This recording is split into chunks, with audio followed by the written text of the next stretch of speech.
আচ্ছা, good evening এসে গেছি। অসীমা ব্যানার্জি বলছেন গুড ইভিনিং। হ্যাঁ, থ্যাংক ইউ ম্যাম। আচ্ছা, আমার একটু দেরি হয়ে গেছে আজকে আসতে, 10 মিনিট লেট হয়ে গেছে। আমি আর একটু চটপট সবাই জয়েন করে যান, তাহলে আমিও একটু তাড়াতাড়ি শুরু করে দেব। আচ্ছা, শুভজিৎ শীল ওয়াচিং, থ্যাংক ইউ শুভজিৎ। আজকে আমার অনেক দেরি হয়ে গেছে আসতে, 10 মিনিট প্রায় লেট আজকে আমি। আচ্ছা, সর্বাণী মিত্র বলছে হাই গুড ইভিনিং। সৌমিক সরকার হ্যালো, ওয়েট করছিলাম। হ্যাঁ, আজকে আমার দেরি হয়ে গেছে একটু আসতে, সরি। এর জন্য আমি কোনোদিন দেরি করি না, আমি ডট 9:30তেই আমি আসি। আজকে একটু আমার লেট হয়ে গেছে। হ্যাঁ, আচ্ছা, যাই হোক, আমি খুব তাড়াতাড়ি শুরু করে দেবো, যার জন্য আপনাদের যাতে শোনাতে পারি ঠিক মতো, সেই জন্য বেশি কথা আজকে আর বলবো না। আচ্ছা, কিন্তু কয়েকজন জয়েন করে যান, আমি দেখতে পাচ্ছি কিছু লোক কয়েকজন জয়েন করেছেন আপনারা, কিন্তু আর কি কয়েকজন জয়েন করে গেলে মনে হয় ভালো হবে। হ্যাঁ, তাহলে আমার এমনিতে দেরি হয়ে গেছে বলে না, আমি একটু তাড়াতাড়ি করছি। দেখতে পাচ্ছি তো আমি অনেককেই, হ্যাঁ, আস্তে আস্তে, হ্যাঁ, সবাই জয়েন করছেন। আর আমি 2 মিনিট দাঁড়িয়ে যাই। হ্যাঁ, 2 মিনিট, তার মধ্যে এই তো আস্তে আস্তে জয়েনিং দেখছি। সম্পাদি ওয়াচিং, থ্যাংক ইউ সম্পাদি। সুলগ্না এসে গেছে, শম্পা মণ্ডল এসেছেন, হ্যালো। আচ্ছা, সম্পাদি বলছে হ্যাঁ, শ্রীময়ী ব্যানার্জি এসে গেছে। অনিন্দিতা মুখার্জি বলছে হাই। হ্যাঁ, আচ্ছা, সুলগ্নার বলছে একদম এলাম দিদি, থ্যাংক ইউ সুলগ্না, তুমি এসে গেছো। আচ্ছা, তুমি তো আজকে সকালেও আমাকে জানিয়েছো যাবে, ওই ঘটনাটা আমি আজকে নিশ্চয়ই বলবো, আর তুমি আরেকটু ডিটেলস বুঝতে পেরে যাবে আমার আজকে ঘটনাটা থেকে।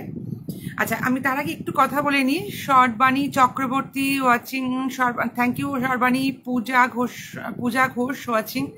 আচ্ছা, ঠিক আছে, আমি না সর্বাণী চক্রবর্তী, হ্যালো। হ্যাঁ, সকলকে আমি জানাচ্ছি থ্যাংক ইউ। এতে অনেকে জয়েন করে গেছে। আমি না আজকে আর দেরি করবো না, 2 মিনিট হয়ে গেছে, কারণ অলরেডি আজকে আমি প্রায় 8 মিনিট লেটে এসেছি। হ্যাঁ, আচ্ছা, সৌমিক সরকার, আচ্ছা, অমিয় চ্যাটার্জি, ঠিক আছে, গুড ইভিনিং। শম্পা মণ্ডল বলছেন, ঠিক আছে। আচ্ছা, আমি যেটা বলছিলাম, আমি লাস্ট যেটা করেছিলাম, আমি এবার একটু তাড়াতাড়ি এসেছি, কারণ আগের লাইভের পরে, কারণ আমি ফার্স্টের দিকে লাইভে আসতে পারিনি। আচ্ছা, আমি যেটা লাস্ট লাইভে আমি বলেছিলাম, সুলগ্না কি বলছে, আজকে লাইভ শুনবো বলেই নেট বাঁচিয়ে। আচ্ছা, থ্যাংক ইউ সুলগ্না। আচ্ছা, আমি আগের দিন বলেছিলাম, যেহেতু আমি জয়রামবাটি কামারপুকুর থেকে লাস্ট সানডে, পরশু সানডে, আগের সানডে ঘুরে এসেছি, তখন আমি জয়রামবাটির একটা ঘটনা বলেছিলাম। আর প্রত্যেকবার যেমন আমি ঠাকুরের একটা করে ঘটনা বলি, তেমনি এবারও আমি অবশ্যই বলবো বলে ঠিক করেছি। তা ভেবেছিলাম আমি কামারপুকুরের ঘটনাটা বলবো, কিন্তু না, আমি এটা নেক্সট লাইভে বলবো। আজকে এটা বলবো। Indrani Majumdar, good evening, thank you. আচ্ছা, আমি আজকে এটা বলবো, সেটা আমি পরশু দিন এক জায়গায় ঘুরে এসেছি। হ্যাঁ, আমার যারা ফেসবুক ফ্রেন্ড আছেন তারা জানেন, আমি দিয়েছিলাম সেখানে, আমি দিয়েছিলাম টোটাল, আমি ঘুরেছিলাম যে ঠাকুরের টবিগুলো। সুদীপ্তা মিত্র বলছেন হাই দিদি, গুড ইভিনিং। হ্যাঁ, গুড ইভিনিং। আচ্ছা, যেটা বলছিলাম, পরশুদিন যেটা আমি দেখে এসেছি, যে মায়ের কাছে গেছিলাম, সেই ঘটনা দিয়ে আজকে আমি ফার্স্ট শুরু করছি। এটা আপনারা অনেকেই হয়তো দেখেছেন ইউটিউবে, বা ভীষণই অনেকের লোকমুখে অনেক প্রচার হয়েছে এখন, কিন্তু আমি নিজে পরশুদিন গেছিলাম এই মায়ের মাহাত্ম্য শুনে জেনে দেখার জন্য, প্রত্যক্ষ করার জন্য। তা মায়ের মাহাত্ম্য তো প্রত্যক্ষ করতে গেলে তো ওইভাবে করা যায় না, সবাই জানেন।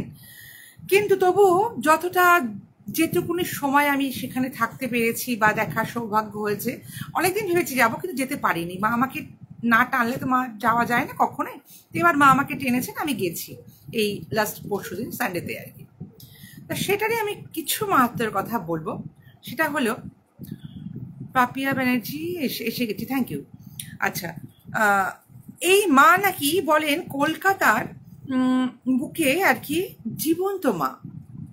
কিরকম জীবন্ত মা সেটা আমি একটুখানি প্রথমেই বলে নিই। এই যে মাকে আমি দেখলাম, নিজে গিয়ে প্রত্যক্ষ করলাম, মা হচ্ছেন, আমি কোথাও দেখিনি, মানে আপনারাও যদি কেউ যান বা গেছেন, সম্পাদি আমাকে আজকে সকালবেলা দেখলাম, সম্পাদি আমাকে জানিয়েছেন লাস্ট সম্পাদি একদিন রটন্তী কালী পুজোর দিন সম্ভবত গেছেন, হয়তো সম্পাদি নিশ্চয়ই জানেন বা যারা গেছেন জানবেন।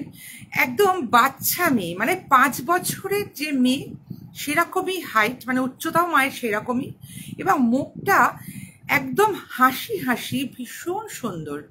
আমি আমার ফেসবুকে যারা আছেন তারা দেখতে পাবেন, আমি পুরো অনেকগুলো মায়ের এভাবে ছবি যেহেতু তুলতে দিয়েছিল, আমি ছবি তুলে সেখানে দিয়েছি সবাইকে দেখার জন্য, যারা দেখেনি তাদের জন্য।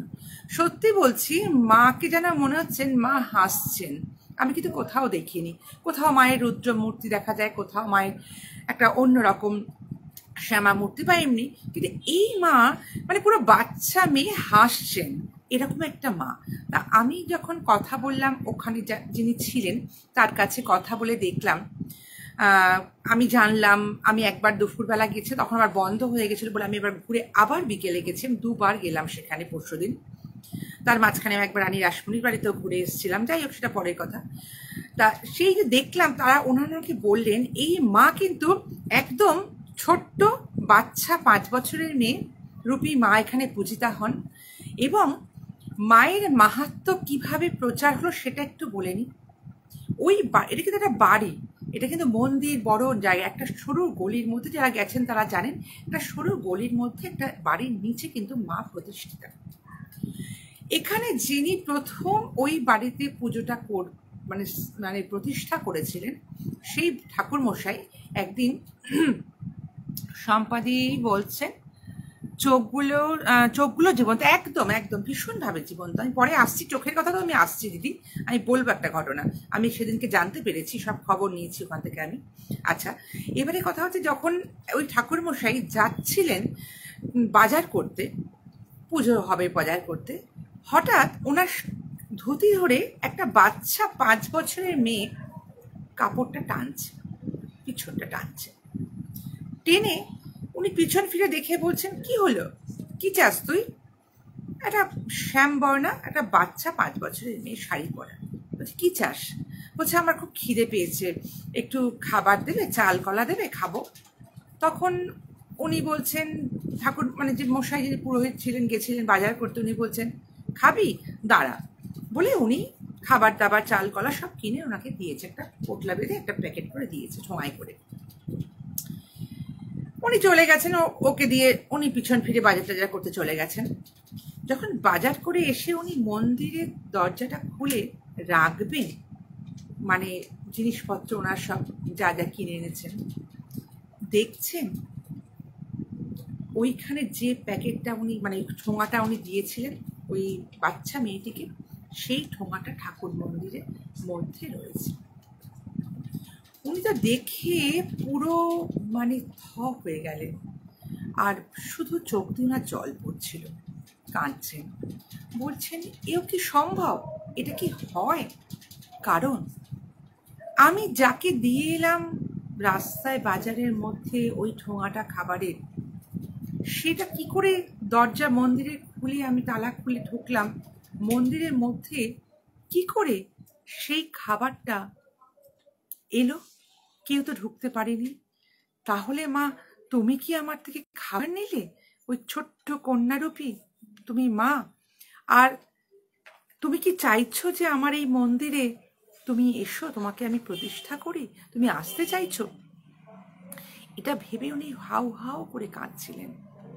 তারপর সেই দিনই ওনারা ঠিক করেন যে মাকে মন্দিরে প্রতিষ্ঠা করবেন, এবং শুধু প্রতিষ্ঠা নয়, ছোট্ট বালিকা রূপী কন্যারূপী মাকে প্রতিষ্ঠা করবেন। আজও কিন্তু ওই মা আমি আর কোথাও দেখিনি, এত জায়গায় তো বিভিন্ন জায়গায় মাকে দর্শন করেছি বা সবাই করেন আপনারা, কিন্তু কোথাও এরকম ছোট কন্যা বালিকারূপী মা কিন্তু আমি দেখিনি। এটা হলো প্রথম। কারণটা কেন ওই রকমভাবে প্রতিষ্ঠা করা হয়েছে মাকে। এবার তারপরে আরও একের পর এক নাকি অলৌকিক কাহিনী এই মায়ের সঙ্গে জড়িত আছে, তবেই নাকি মাকে জীবন্ত বলা হয়।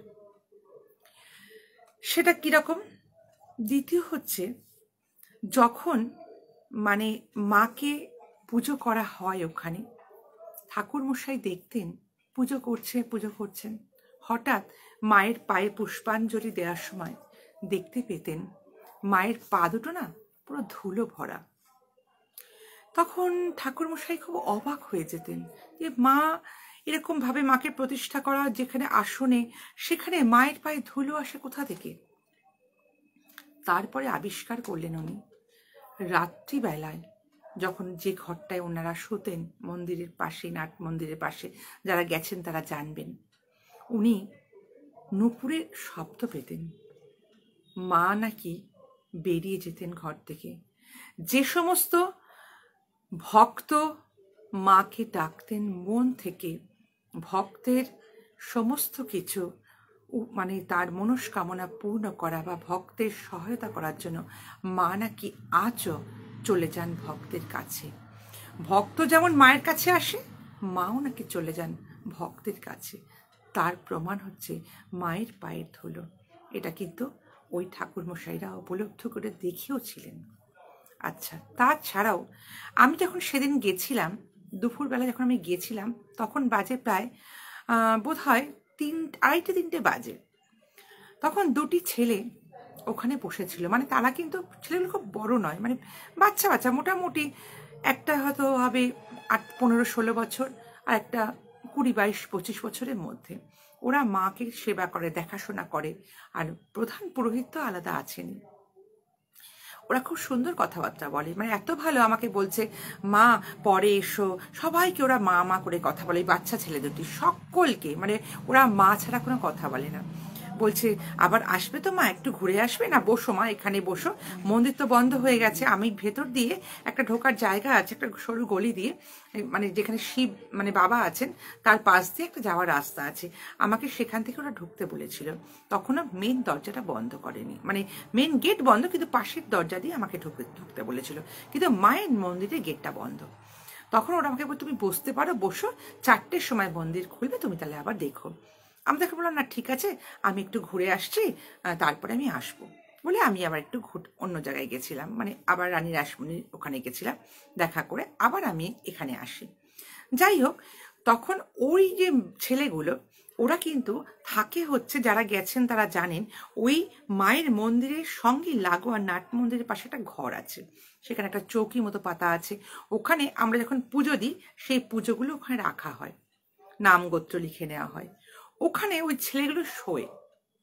এবারে ওরাও বলে যে ওরা যখন রাত্রিবেলা শোয়, ঘুমোয়, অনেক দিন নাকি ওরা শুনতে পেয়েছে নূপুর, মানে ঠিক মানে ওদের দরজা বন্ধ করলেই নাট মন্দির, আর তার পাশেই মায়ের দরজা, মানে যারা গেছেন তারা বুঝবেন, আমি হয়তো ঠিক মতো বোঝাতে পারছি না। মানে ওই যে যারা শোয় যে ঘরটায়, সেই ঘরটা থেকে ওই নাট মন্দিরে কেউ যদি একটু হাঁটাহাঁটি করে, তাহলেই কিন্তু তারা মানে ওই ছেলেগুলো বা যে কেউ শোবে ওই ঘরে, তারা শব্দ পাবে। ঠিক ওরাও শব্দ পায়, মা গভীর রাত্রে নাকি নূপুর পরে, কারণ ওই দরজাগুলো যে মেন দরজা বন্ধ হলে সেখানে কারোর ক্ষমতা নেই সেখানে আর ঢুকবে। কলকাতা শহরে ওই রকম বাড়িগুলোতে কিচ্ছুভাবেই ঢোকার জায়গা নেই, সেক্ষেত্রে কে তাহলে ওইখানে নূপুর পরে ঝুমঝুম করে হাঁটেন? ওরা কিন্তু আজও মাঝে মাঝে এটা শুনতে পায়। গেল, তাছাড়াও আরও আছে, একের পর মানে বলে শেষ করা যায় না এই মায়ের জীবন্ত থাকার মানে নিদর্শন। এই মায়ের মন্দিরের সঙ্গে দরজা আছে, ঘর আছে, সেই ঘর দিয়ে একটা পাশ দিয়ে গেলে পরে আরেকটা ঘর আছে বড়, সেখানে মানে বাবা মহাদেবের বড় শিবলিঙ্গ আছে, ওখানে পুজো দেয় সবাই শিবলিঙ্গ। যখন রাত্রিবেলা শোয় সবাই, তখন কিন্তু এই যে মায়ের ঘরে আর বাবার ঘরে ওই মাঝের দরজাটা কিন্তু বন্ধ করা থাকে, ওই দরজাটা খোলা থাকে না। অনেক সময় আগে নাকি দেখা গেছে রাত্রিবেলা বন্ধ করে দেওয়ার পরও সকালবেলা ওই মাঝের বাবার আর মায়ের মন্দিরের মাঝের দরজাটা খোলা, কিন্তু ওই দরজাটা খোলার মতো কিন্তু কোনো অবস্থা নেই যদি না মায়ের ঘর থেকে কেউ বেরোয়। কারণ যেটা এপাশ দিয়ে ওরা সিঁড়ি দেয় সেটা বন্ধ, এপাশ দিয়ে যেটা বেরোয় সেইটা বন্ধ, আর মেন যে দরজা দিয়ে যেখানে ঢোকা আরেকটা জায়গা আছে সেটা মানে দুটো এন্ট্রেন্সের সব কটা কিন্তু তালা বন্ধ করে দিয়ে ওরা থাকে। ন্যাচারালি সেখানে কেউ ঢুকতে পারবে না যে মাঝখানে দরজা খুলে দেবে, যদি না যে ঠাকুর যারা শোন ঠাকুর মশাই হোক বা যারা সেবায়ের যারা ছেলেগুলোর কথা বললাম এরা যদি কেউ না খুলে দেয় তাহলে এরা তো ঘর থেকে এটা কোনো বেরোয় না। তাহলে ওই দরজাটা কে খোলে বা কে খুললো, এটা কি তার বিরাট প্রশ্নবোধক চিহ্ন আজও আছে সকলের কাছে। আরও বলছি, মানে বলে শেষ করা যাবে না, আমি কয়েকটা নিদর্শন দিলাম, যারা ওখানে থাকবেন বা যদি আপনারা কেউ যান সেখানে কথা বলেন, একের পর এক নিদর্শন মায়ের জীবন্ত থাকার সবাই জানতে পারবেন। শুনলে আপনাদের গায়ে শিহরণ হবে যে এখনো কিরম হতে পারে যে একজন মা এত জীবন্ত। আমরা জানি না কতখানি মায়ের কাছে ডাকতে পারবো, তবে তো মা আমাদের সাড়া দেবে ডাকে, সেটা আমাদের ব্যাপার। এমন নাকি আছে যখন পুজো হয়, আমি আরেকটা ঘটনা শুনলাম যে যেখানে পুজোর নিয়ম, ওখানে যখন পুজোটা হয় অমাবস্যার দিন পুজো করার সময় ঠাকুর মশাই কিন্তু ওই যে প্রধান মন্দিরে যখন পুজো করেন ভেতরে, সবাই তো ভক্তরা তো নাট মন্দিরে ওখানটা বসে, শাঁখ বাজিয়ে পুজোটা যখন করবে শাঁখটা বাজিয়ে ফোঁ দিয়েই লাইটটা নিভিয়ে দেন। একদম অন্ধকার ঘরে শুধু মোম আর মানে প্রদীপ জ্বলে আর মায়ের পুজো উনি করেন, আর সবাই নাট মন্দিরে বসে মাকে দেখেন। মায়ের চোখের দিকে তাকিয়ে যদি একভাবে কেউ ডাকতে পারে, নাকি অনেকে দেখেছে মায়ের চোখের পাতাটা নড়ছে। এইমাত্র যে সম্পাদক লিখেছেন যে মায়ের চোখটা খুব সুন্দর, মানে ভীষণ সুন্দর, মানে মানে সত্যি বলছি এটা বর্ণনা করা যায় না। মানে মানুষের যেমন হয়, মানে মানে ঠাকুরের যে বড় বড় টানা টানা চোখ ওরকম না, মানুষের মতো একটা ছোট্ট বালিকা কন্যার মতো মায়ের চোখ, এবং বড় বড়, এবং সেই চোখ মানে একটা মায়াবী ভাব এমন আছে। সবাই ভক্তরা বলেন আজও নাকি যখন কেউ এক মনে মায়ের দিকে তাকিয়ে থাকেন পুজো হওয়ার সময় বা কখনো, মায়ের নাকি পাতা পড়ে, চোখের পাতা। এটা কিভাবে সম্ভব সেটা তো মানে যিনি ডাকছেন আর যিনি মা আর তার সন্তান যাকে ডাকছেন তারাই বলতে পারবেন।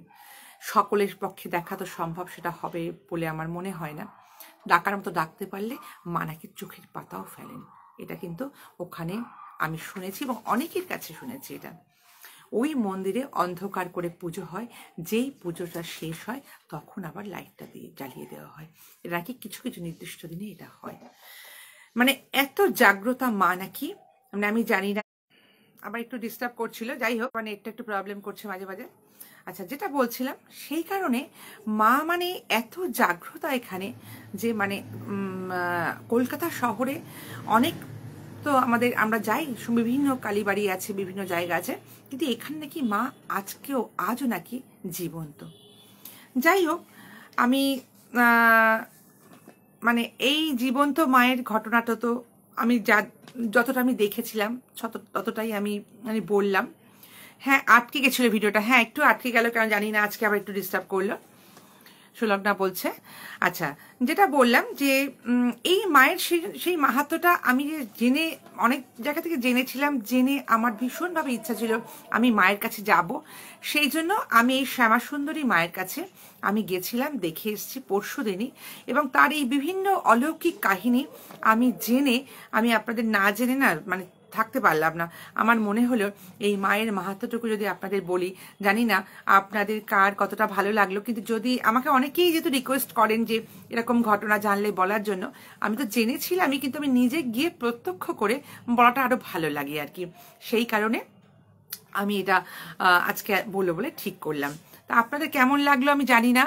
এটা কি শ্যামাসুন্দরী মায়ের কথা বলছেন? একদমই শ্যামাসুন্দরী মা, ওটা তুমি বললাম প্রথমে যে শ্যামাসুন্দরী মা, এবং ভীষণই মানে ভালো লাগলো আমার। অনিন্দিতা মুখার্জি বলছেন জয় মা। হ্যাঁ, একদমই জয় মা, সত্যি মানে ভীষণ সুন্দর দেখতে। হ্যাঁ, একদমই সুন্দর, মানে মানে আমি এরকম কোনো মায়ের মূর্তি দেখিনি, এরকম বাচ্চা ছোট্ট বালিকা রূপে মা আমি এই প্রথম দেখলাম।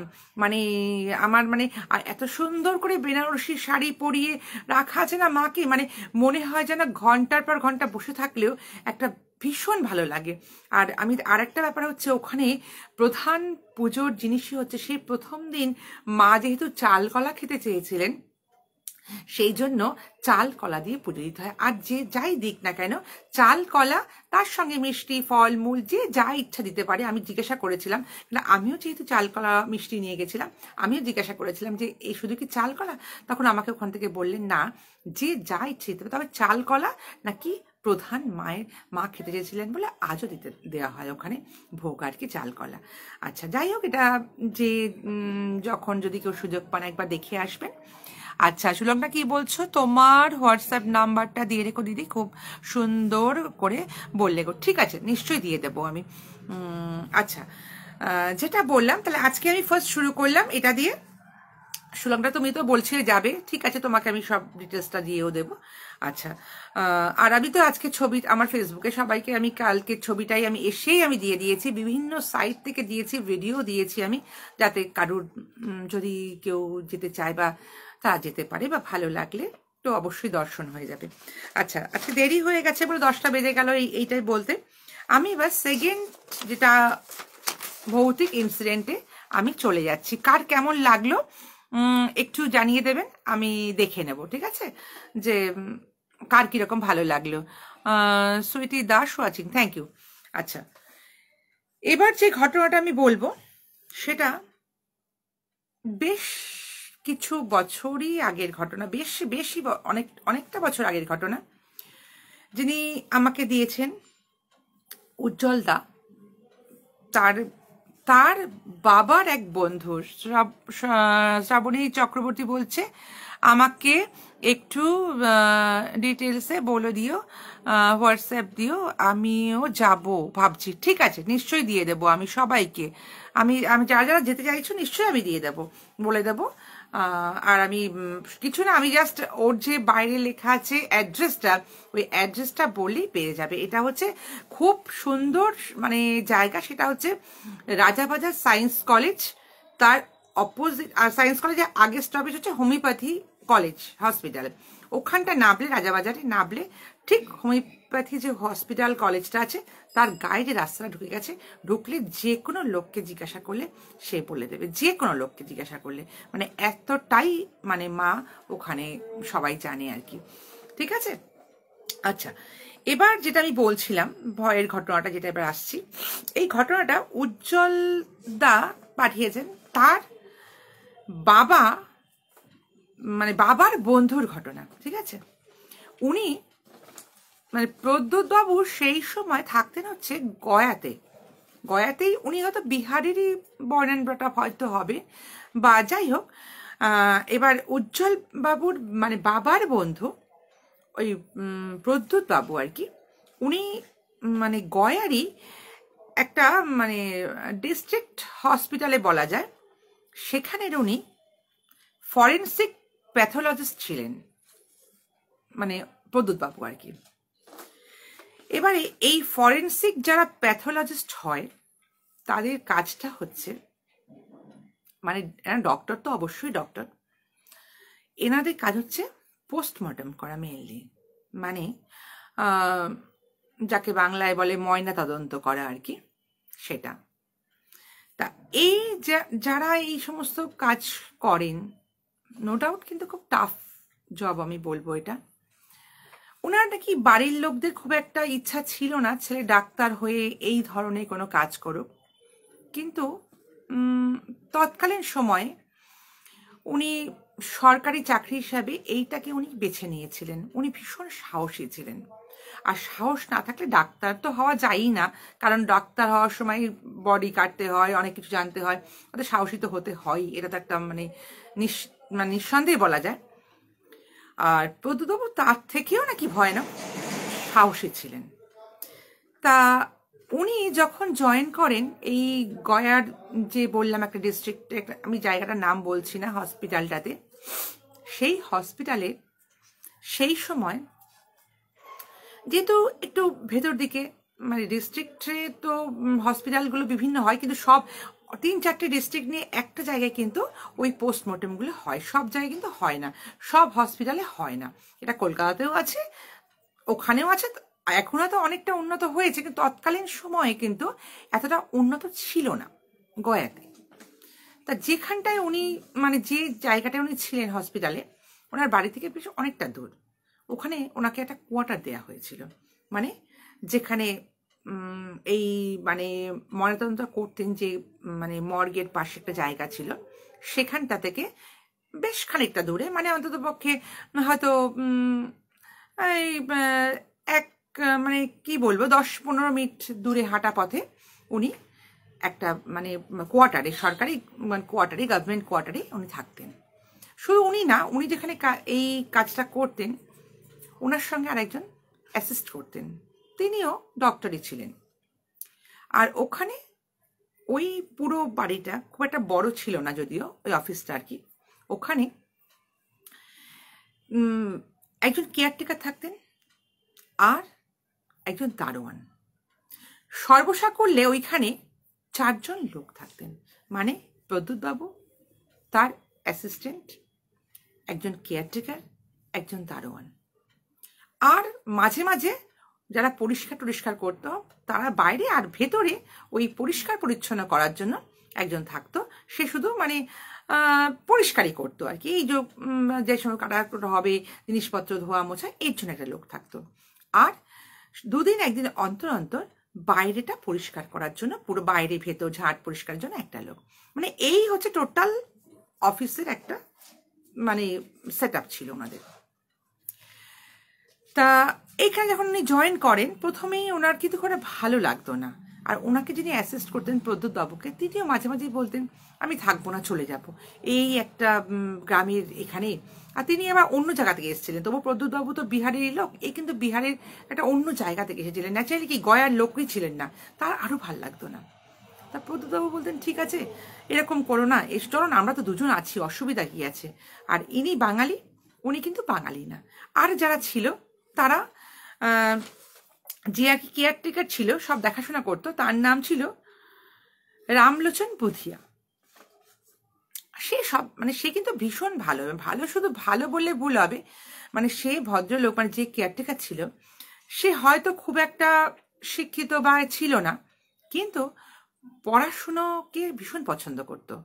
কারণ তার তার যেখানে গ্রাম, যে গাঁতে তার বাড়ি ছিল, সেখানে তার 2 ছেলে, এবং 2 ছেলেকে সে কিন্তু এইখানে কাজ করে, তখনকার দিনে তো খুব একটা বেশি মাইনে টেনে ছিল না, মানে এখনকার একটা সরকারি চাকরি মানে অনেক টাকা মাইনে, তখন কিন্তু সরকারি চাকরিতে লোকে বলতো ঠিক জল গরম হয় না, এরকম একটা ব্যাপার তখনকার ছিল। কিন্তু খুব কষ্টেই এই রামলোচন কিন্তু যেটুকু টাকা উপার্জন করতো, এখানে থাকতো, থেকে টুকটাক করে খাওয়া রান্না বান্না করে খেত ও, আর ওই যারা দারোয়ান সবাই মিলে দিলে, আর সব টাকা বাড়িতে পাঠিয়ে, ওর গ্রামে পাঠিয়ে ওর ছেলেদের আর কি 2 ছেলেকে মানুষ করত। ওর খুব ইচ্ছা ছিল, বলতো ও এমনই কথা বলতো যে লাশকাটা ডাক্তারবাবু বলতো, বলতো প্রদ্যুৎবাবুকে আর অ্যাসিস্ট্যান্টকে যে তোমরা তো আনো, তোমাদের মতো ডাক্তার করবো আমার ছেলেকে, এরকম খুব ওর একটা ইচ্ছা ছিল। তা যাই হোক, এই লাশ কাটা ডাক্তারবাবু বলতে এরা কিন্তু তাতে রাগারাগি করতো না, ও ঠিক আছে, ওর এত মানে গ্রামের লোকরা যা হয় নিষ্পাপ, কথাবার্তা ভীষণ ভালো বলে, আর মন থেকে এদের মনটায় কোনো মানে মানে ছলনা থাকে না, যার ফলে কি হচ্ছে প্রদ্যুৎবাবু এবং ওনার অ্যাসিস্ট্যান্ট ভীষণ ভালোবাসতেন ওকে, আর রাগও করতেন না, এই সমস্ত যে বলে লাশ কাটা ডাক্তারবাবু বলতো, এদের কোনো রাগ করতেন না। যাই হোক, ওদের সঙ্গে একটা সখ্যতা গড়ে উঠেছিল। এমনও হতো নাকি শুনেছি আমি যে উজ্জ্বলবাবুরা জেনেছেন যে ওই যে ডাক্তারবাবু প্রদ্যুৎবাবুর বাড়িতে যখন থাকতেন, সেই সময় কোনো আপদ বিপদ হলে, কোনো প্রয়োজন হলে, এই মানে খবর দিলেই মানে এই রামলোচন বুধিয়া ও কিন্তু চলে যেত, গিয়ে বাড়িতে সব কিছু দেখাশোনা কাজকর্ম করতো। ও কিন্তু ওনাদের পার্সোনাল তো কাজের লোক নয়, কিন্তু সব করে দিত, কেয়ারটেকার হসপিটালের কিন্তু ওখানে করতো, এত ভালো ছিল, ভালোবাসতো ডাক্তারবাবুদের। যাই হোক, এমনও হয়েছে হয়তো ডাক্তারবাবু সেদিনকে করতে পারছেন না কোনো বডি। আরেকটা কথা বলে রাখি, যেটা আমাকে আগেই উজ্জ্বল বাবু বলেছিলেন, যে ওইখানে যেহেতু এতটাই গ্রামে ওই ডিস্ট্রিক্ট যে ওইটা ছিল, হয়তো দেখা যাবে 3-4টে জায়গা থেকে লোক ডেড বডি ওখানে আসতো, কিন্তু খুব একটা ডেড বডি তো আসতো না, কারণ এই সমস্ত কাজ অ্যাক্সিডেন্টাল ডেথ বা কিছু অস্বাভাবিক মৃত্যু হলে তাহলেই ওখানে বডিগুলো আসে, তাছাড়া কিন্তু দরকার পড়ে না। ঠিক তেমনিভাবেই সারাদিনে দেখা যেত সপ্তাহে হয়তো 2টো বডি আসতো, বা কখনো দেখা যেত সপ্তাহে 4টে বডি আসতো, কোনোদিন দেখা যেত 2 দিন 3 দিন বডি আসছে না, এরকম। ন্যাচারালি কি ওনাদের কোনো কাজ নেই? সেই কারণে ওনার যে প্রদ্যুৎবাবু যিনি সহকারী ছিলেন, সে বলতেন এইখানে আর ভাল লাগে না কাজ করতে। মানে ওনাদের ব্যাপার ছিল কাজ করতে এসছি যখন, কোনো মানে বডি আসুক কাটতেই হোক, যে কোনো কাজ তো আমার কাজ, কাজ না হলে ভাল লাগছে না, এরকম একটা ব্যাপার। তখন আবার প্রদ্যুৎবাবু বলতেন আরে ভালোই তো হয়েছে, কি আছে, যত ডেড বডি কম আসবে, মানুষের মৃত্যু কম, ততই তো ভালো, এটা তুমি রাগ করছো কেন? এরা নিজেরা মজা ঠাট্টা করতেন। যাই হোক, এরকম হতে হতে এরকম মাঝে মাঝেই বডি, এমন দিনও হয়েছে বডি হয়তো এসে গেছে, রাত্রে এসছে, রাত বিরাতে কোনো বডি এসে গেছে, করতে হবে ইমার্জেন্সি। ডাক্তারবাবু যদি জানতেও পারতেন, হয়তো ওনার 5টা বাজে ওনারা চলে যেতেন, 5টার পর 4টে না 5টা এরকম একটা টাইম ছিল, তারপর কিন্তু আর কোনো কিছু হবে না। সেদিন যদি কোনো বডি এসেও যায় ওই টাইমের পরে আর কি, তখন কিন্তু ওই যারা হসপিটালে দেখাশোনা, ওই দারোয়ান আর কেয়ারটেকার আর যারা থাকবে, তারা ঠিক প্রিজারভেটিভ যে জায়গাটা ফ্রিজারে বডি রেখে দেওয়ার ব্যবস্থা করতো। পরের দিন সেখানে কিন্তু সেই পোস্টমর্টমের কাজটা পরের দিন সকালে হতো, 10টার পরে, বা ইমার্জেন্সি থাকলে 8টার পরে হতো।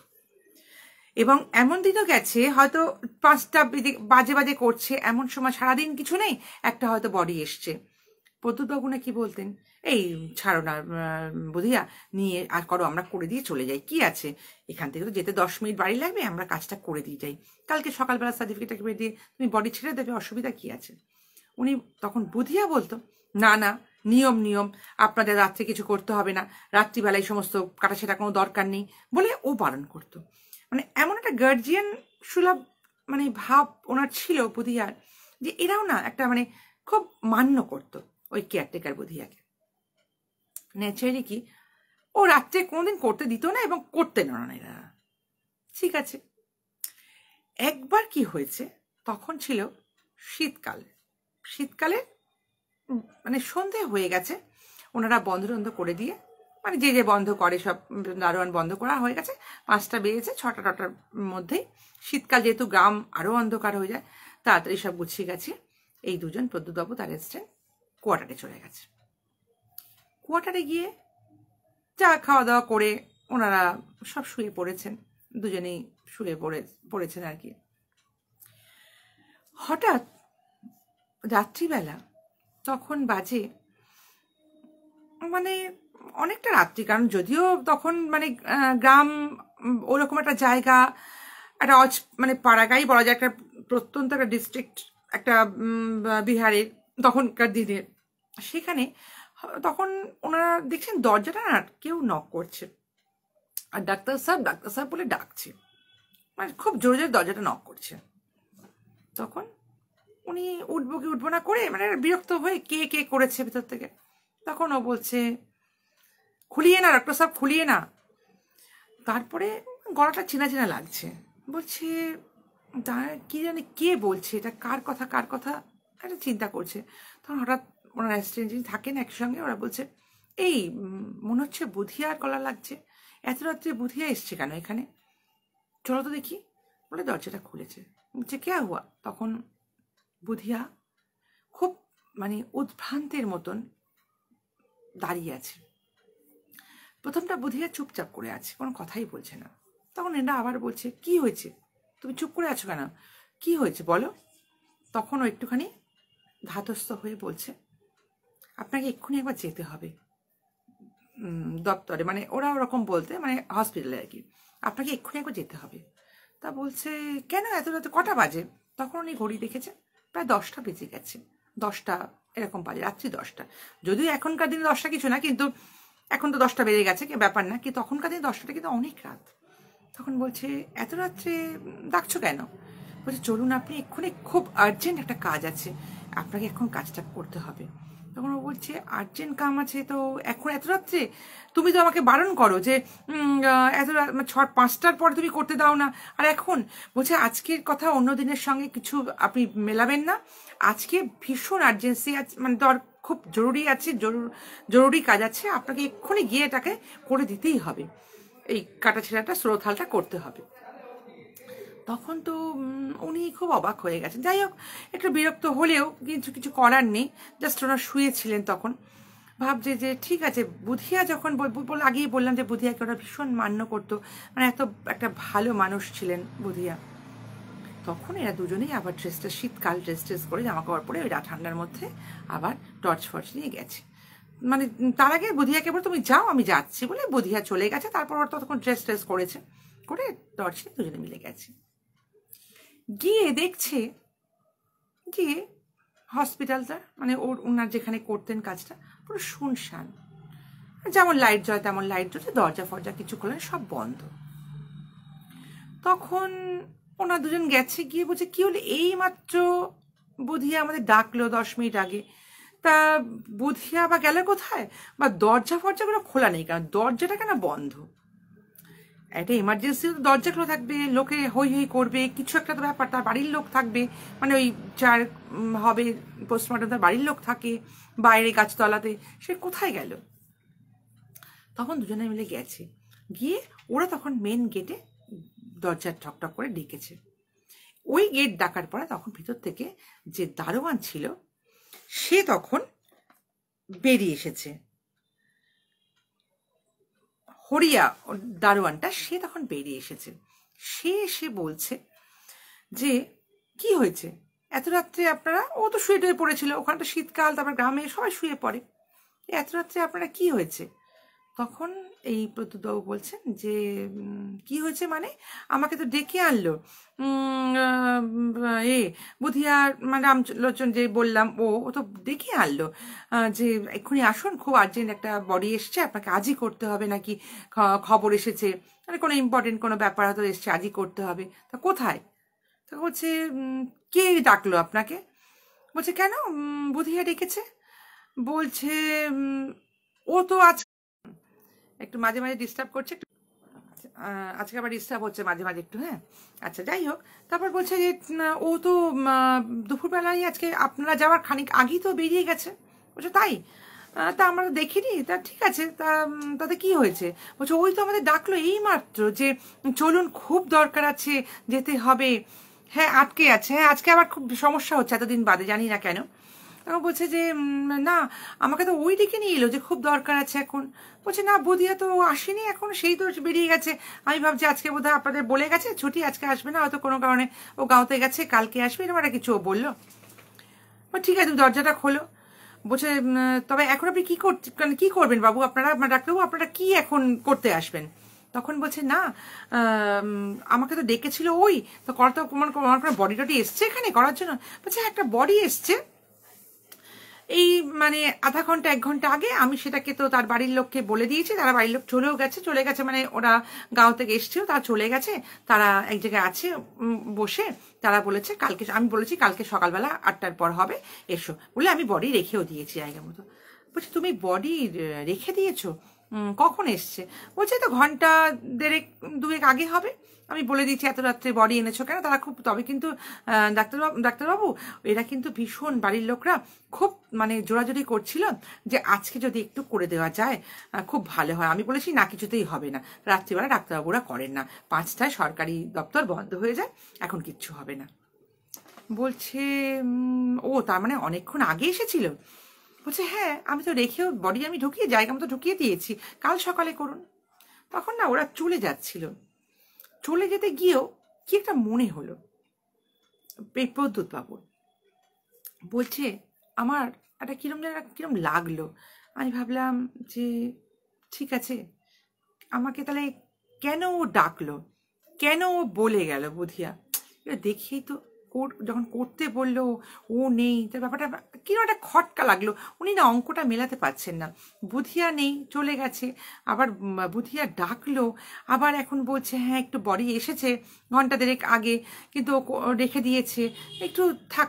যখন এসেই পড়েছি দেখি না কি ব্যাপার, তখন বলছে চলো তো রিয়া দেখাও তো আমাকে গিয়ে যে বডিটা কোথায় আছে, চলো দেখি দেখি তো। তখন ওই যে অ্যাসিস্ট্যান্ট, সেও নিমরাজি ছিল, ভালো লাগছিল না তারও যে যাবো কি যাবো না, সেও ইচ্ছা করছিল না। যখন তার বস বলেছে তাকে যেতেই হবে, গেছে। গিয়ে টেবিলে মানে বডিটাকে রাখবে, জাস্ট বার করেছে ওখান থেকে এনে টেবিলে সেট করবে আর কি, রাখবে। চাপা দেওয়া ছিল, উনি চাপাটাকে খুলেছে, মানে বডির চাপাটা, মুখটা খুলেছেন। আগে তো মুখটা খুলবে মাথাটা, তারপর বডি, মাথাটা চাপড়টা ছড়িয়েছেন। আমাকে উজ্জ্বলবাবু বলেছেন যে তার মানে ওই বাবার বন্ধু যিনি ছিলেন প্রদ্যুৎ বাবু, তিনি বলছেন ওই চাপাটা সরিয়ে তার হাত পা শীতকালের মধ্যে যেন মনে হচ্ছে ওনার সারা শরীরে ঘামে স্রোত বয়ে যাচ্ছে ভয়তে। উনি বলছেন আমি এটা কি দেখছি। তখন প্রথমে সামনে উনি ছিলেন, পিছনে ছিলেন ওই ওনার অ্যাসিস্ট্যান্ট ভদ্রলোক, আর তার পিছনে এই হরিয়া, এরা ছিল। উনি দেখে 2 মিনিট চুপচাপ দাঁড়িয়ে আছেন আর থরথর করে কাঁপছেন, মানে মনে হচ্ছে পড়ে যাবেন। হট করে পিছনে যে ছিল সে ধরে বলছে কি হলো, আপনি এরম করছেন কেন, আপনার কি শরীরটা খারাপ লাগছে? তখন উনি বলেছেন, ঘাটটা নেড়ে বলছে হ্যাঁ আমার শরীর খারাপ লাগছে, বলে ওনাকে এরকম ইঙ্গিতে বলেছে দেখো, মানে যে সঙ্গে ওনার থাকে অ্যাসিস্ট্যান্ট, ওনাকে বলছে দেখো। তখন সঙ্গে সঙ্গে ওনার পাশ দিয়ে ওই ওনার অ্যাসিস্ট্যান্ট আর এই হরিয়া সবাই এসে দেখলো যে আলো ফেলা ছিল যেখানটাতে বডিটার ওপরে কাপ, শুধুমাত্র মুখটা খোলা। দেখে সবাই তখন যেটা এনার হচ্ছিল, প্রদ্যুৎ বাবুর হাত পা কাঁপছিল, তখন দুজনেই হাত পা শুধু কাঁপা নয়, ওরা তখন থরথর করে কাঁপছে, মানে মনে হচ্ছে পাঠা কাটলে যেরকম থরথর করে পা কাটার পর পয়টা কাঁপে, সবার তখন সেরকম অবস্থা। ওর কেউ কোনো কথা বলতে পারছে না, দেখছে ওখানে বুধিয়া শুয়ে আছে, মানে এই বডিটা বুধিয়ার বডিটা, মুখটা মানে বিভিন্ন জায়গায় ক্ষতবিক্ষত হয়ে আছে, আর ও শুয়ে আছে। এটা দেখে মানে আর ওই ঘরে 3 জন তো থাকতে পারেনি, দৌড়ে 3 জন বেরিয়ে এসে অফিস রুমে বসে পড়ে আগে জল খেয়ে মুখে মাথায় জল দিয়ে একটু ধাতস্থ হয়েছে। তারপর তো নিজেদের মধ্যে কথার বিনিময়। এবার সঙ্গে সঙ্গে উনি প্রথমেই বললেন হরিয়াকে, এই তুমি যে বলছো ঘন্টা দেড়েক আগে এসছে, কারা নিয়ে এসছে বডিটা? তখন বলছে কয়েকজন লোক নিয়ে এসছে, ওরা কিন্তু বলছিল খুব দরকার, জরুরি আছে এটা আজকেই করে দেওয়ার জন্য। আমি তো এটা করতে দিইনি, আর আমি তো বডি ঢুকিয়ে দিয়েছি, আমি তো তখন আর কোনো দেখিয়ে কারণ ওটা তখন দেখার ওদের দরকারও নেই, কারণ ওরা সব যা কাগজপত্র যা দেখার সব রেখে দেয়। পরে যেদিনকে খুলবে, মানে ইনি আসবেন ফরেন্সিক, এরা যে বললাম ওনারা আসবেন বিশেষজ্ঞরা, তারপর খোলাখুলি হবে। বলছে আমার তো জানা নেই। তখন বলছে তুমি শিগগিরই জানো ওরা কোথায় আছে বাড়ির লোকরা? তখন বলছে হ্যাঁ বলেছে কোথায় আছে, মানে একটা জায়গায় ওরা মানে ততক্ষণ থাকবে, রেস্ট নেবে আর কি। বলছে তুমি শিগগিরই যাও, ওদের সেখান থেকে ডেকে নিয়ে এসো, তাদের সঙ্গে এক্ষুনি কথা বলবো। তখন হরিয়া আর যারা থাকে ওখানে আশেপাশে তাদের নিয়ে গেছে, যেখানটা ওরা থাকার কথা রাত্রিবেলা থাকবে বলেছিল সেখানে গিয়ে তাদেরকে ডেকে নিয়ে এসছে। প্রায় মানে 5-6 জন ওদের টিমের লোক ছিল, মানে ওর ডেড বডির সঙ্গে এসছিল, তারা এসছে। আসার পর বলছে যে একে তোমরা কোথায় পেয়েছো, কে? তখন বলছে এ তো বাবু আমি, মানে ওরা বলছে আর কি ডাক্তারবাবুকে, ডাক্তারবাবু আমি তো একে বলতে চেয়েছিলাম, মানে যে দারোয়ান ছিল তাদের বলতে চেয়েছিলাম যে এখানেই নকরি করে, কিন্তু এই যে দারোয়ান আছে এখানে, সে মানে হরিয়ার কথা বলছে, এই কোনো কথা শুনতেই চায়নি, আমাদেরকে দূর দূর করে তাড়িয়ে দিয়েছে, শুধু বডিটা রেখে দিয়েছিল। আমরা অনেক করে বলার চেষ্টা করেছিলাম যে তুমি আজকে ডাক্তার সাহেবকে একটু খবর দাও যাতে পোস্টমর্টমটা আজকেই অন্তত হয়ে যায়। কারণ কি, আজকে রাত্রির মধ্যে যদি এটা করে দিতে পারো, আমরা কালকের মধ্যে গাঁওতে নিয়ে যাব। শুধু নিয়ে যাব না, নিয়ে গেলে ও যে ছেলের জন্য এত পড়াশোনা করে, ওর বড় ছেলের মানে কালকে যেদিন নিয়ে যাবে তার পরের দিন থেকে পরীক্ষা আছে, সে নাকি মানে ফাইনাল পরীক্ষা দেবে। যদি ওর একটা দিন দেরি হয় তাহলে ছেলের পরীক্ষা দেওয়াটা বন্ধ হয়ে যাবে। আর পরীক্ষা দেওয়াটা বন্ধ হলে পরে কিন্তু ওর আত্মা কষ্ট পাবে। কারণ ওই বুধিয়া ছিল ভীষণভাবে ছেলেদের পড়াশোনার জন্য নিজে না খেয়ে থাকতে রাজি, কিন্তু দুই ছেলের পড়াশোনার জন্য ও ভীষণ কষ্ট করতে চাইতো। সেই জন্য ওর ছেলেও এসেছিল, ওর বড় ছেলেও সঙ্গে এসেছিল, আরও সব গ্রামবাসীরা আরও অনেকে এসেছিল। তারা বলছে আমরা চাইছিলাম যাতে ওর বুধিয়ার দেহটা আজকে রাত্রিরে হলে কালকে সকালের মধ্যে নিয়ে যেতে পারি গ্রামে, কারণ অনেক দূর আছে, করে যাতে কালকের মধ্যে সব শেষ করে দিই। আর যদি কাল নিয়ে যাই তাহলে করতে করতে পরশু হয়ে যাবে, সেটার পরীক্ষা দেওয়া হবে না।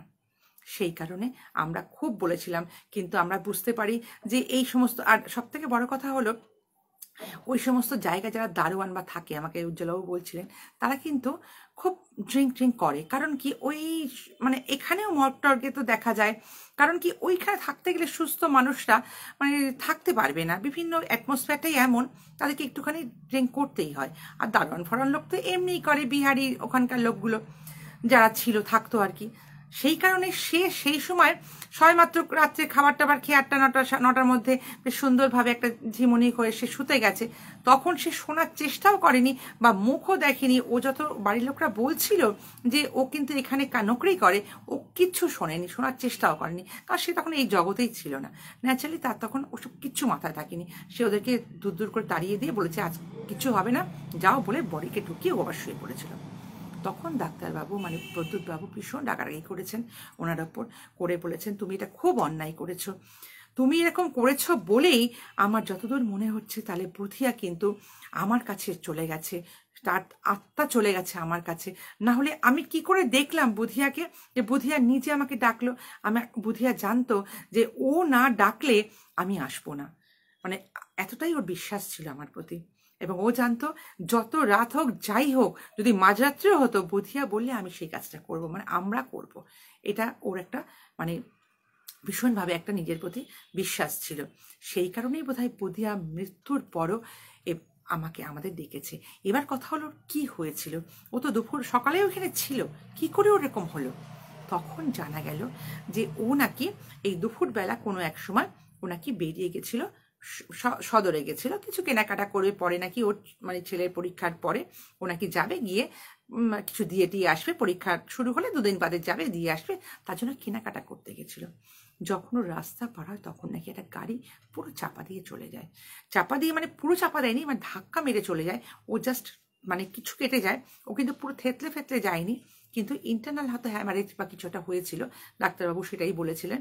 ওকে হসপিটালে পৌঁছাতে ওর মৃত্যু হয়। সেরকম ব্লিডিং কিছু হয়নি, যার ফলে ইন্টারনাল হ্যামারেজটা হয়েছিল বলে ডাক্তারবাবুরা সন্দেহ করছেন। তখন ওখানেই যেখানে দিয়েছিল, যে হসপিটালে দিয়েছিল, যেখানটা আর কি সদরে যেখানে গেছিল মেন সিটিতে আর কি, সেই সিটির হসপিটাল থেকেই বলা হয়েছিল, সেখানে তো পোস্টমর্টমের জায়গা নেই, বলা হয়েছিল এইখানে আসতে, এখানে পাঠিয়ে দেওয়া হয়েছিল। আর এইখানে মানে ওর টাইমটা ওভার করে আর কি, এটা দুপুরে সকালের দিকে হয়েছিল। এই করতে করতে রাত্রি 9টা বেজে গেছিল। ওর বাড়ির লোকরা খবর পেয়েই সঙ্গে সঙ্গে এসে এই মানে ব্যাপারটা করার চেষ্টা করেছিল, যাতে চটপট করা যায়, পরের দিনই বডি নিয়ে গিয়ে ব্যবস্থা করা যায়, যাতে তার পরের দিন ছেলে পরীক্ষা দিতে পারে। এই জন্যই সমস্ত কাজটা তড়িঘড়ি করতে চেয়েছিল, কিন্তু সেটা হরিয়া করতে দেয়নি। আর তার জন্যই হয়তো বুধিয়া তার মৃত্যুর পরও তার আত্মাটা চাইছিল যে তার ছেলে মানে পরীক্ষাটা ঠিক মতো দিক এবং কাজটা চটপট না, কারণ জানে পোস্টমর্টম না হলে কিন্তু বডি ছাড়বে না, আর সেই বডি না ছাড়লে সেই বডি যাবে না গ্রামে, সেই বডির কিছু কাজকর্ম হবে না, সেটা তো ও ভালো করেই জানতো।